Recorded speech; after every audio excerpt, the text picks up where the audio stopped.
ndizavala hijab. Vina kulikonse ndizavala hijab. Chilengede changa ndicho pambana,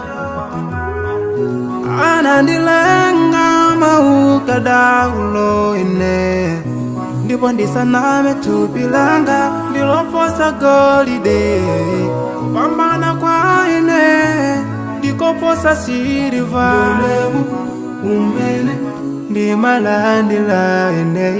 Whenever I cover my body from head to toe.